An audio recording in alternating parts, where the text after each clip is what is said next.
दोस्तों, किसी ने सही बात कही है कि दूसरों की समस्याओं का आनंद लेना बंद कीजिए, वरना ईश्वर आपको वही गिफ्ट कर देंगे, क्योंकि भगवान वही तो गिफ्ट करते हैं जिसमें हमें आनंद आता है।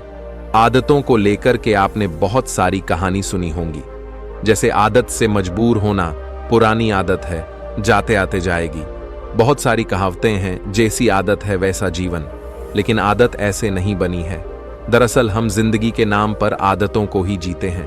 बहुत सारी आदतों को एक जगह इकट्ठी कर ले तो जो बनती है वह है हमारी जिंदगी। नमस्कार दोस्तों, यूट्यूब चैनल में आपका दिल से स्वागत है। दोस्तों, बहुत समय पहले की बात है। एक राजा था जो अपनी प्रजा और अपने परिवार का खूब ख्याल रखता था, लेकिन राजा को अपने आदमियों पर कुछ दिनों से संदेह था और उस राजा के 3 बहुत ही खास मंत्री भी थे जो उसका काम संभालते थे। लेकिन कुछ दिनों से राजा के उन 3 मंत्रियों में से कोई एक मंत्री ऐसा मंत्री था जो राजा के पैसों में गड़बड़ी कर रहा था, और वह मंत्री अपने काम को भी ठीक से नहीं कर रहा था। अब राजा काफी दुविधा में था। राजा को यह समझ नहीं आ रहा था कि उन तीनों मंत्रियों में से कौन सा मंत्री बेईमान है और कौन सा मंत्री ईमानदार है। यह पता लगाने के लिए एक दिन राजा ने उन तीनों मंत्रियों को अपने पास बुलाया और कहा, देखो मंत्री जी, हमारा जन्मदिन आ रहा है, इसलिए आप तीनों को एक घने जंगल में जाना होगा और आप तीनों को एक एक बैग दे दिया जाएगा। उन तीनों को एक एक बैग दे दिया और उनसे कहा कि तुम तीनों को अलग अलग घने जंगल में छोड़ दिया जाएगा। उस जंगल में तुम लोगों को फल के पेड़ को ढूंढना है और अच्छे अच्छे और ताजा फल से इस ठेले को पूरा भर कर लाना है, और तुम तीनों के पास सिर्फ आज शाम तक का ही समय है। राजा के कहे अनुसार वो तीनों मंत्री को जंगल में छोड़ आए। उसके बाद वो तीनों मंत्री जंगल में आ गए। उसके बाद पहला मंत्री बहुत ईमानदार और मेहनती था, तो उसने राजा के लिए बहुत सारे अलग अलग और अच्छे और ताजा फल से अपने ठेले को पूरा भर लिया। लेकिन उसे यह सब करने के लिए बहुत मेहनत करनी पड़ी। उसने अपना काम पूरा कर लिया था, वह बहुत थक चुका था और उसने अपना काम ईमानदारी से भी किया था। अब दूसरा मंत्री जो था वह बहुत ही चालाक था।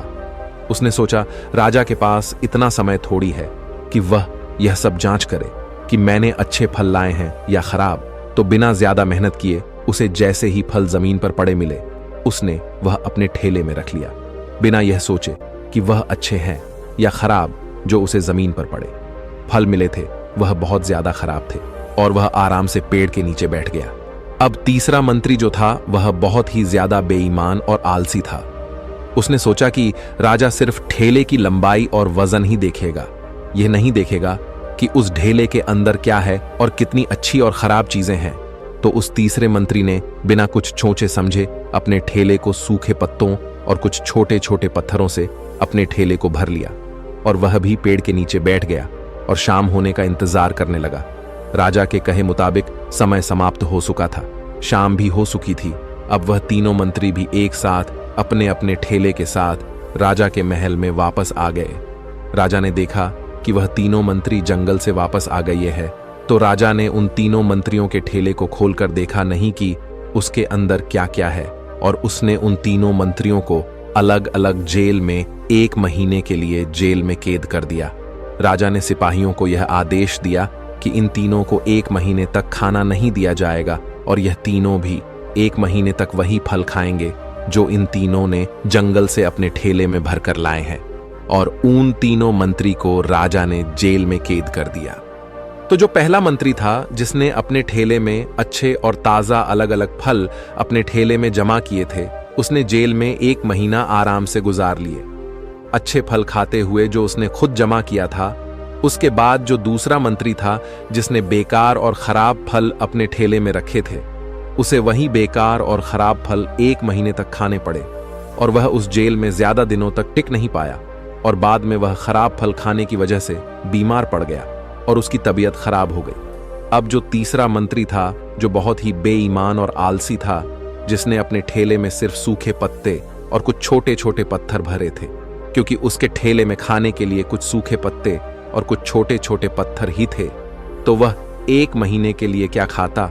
और तभी उसे अपने बेईमानी और आलस्य पर पछतावा होने लगा कि शायद मैंने उस दिन थोड़ी मेहनत करके इस ठेले में फल रख दिए होते तो आज मेरा ये हाल नहीं होता।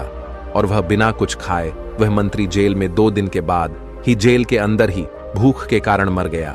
तो दोस्तों, इस कहानी से हमें यह सीख मिलती है कि हम जो आलस और बेईमानी करते हैं, बेईमानी मतलब अपने ही काम में अपना कुछ नहीं करना, अपना मन नहीं लगाना और खाली बैठे रहना, तो उससे आज तो हमें कोई फर्क नहीं पड़ता।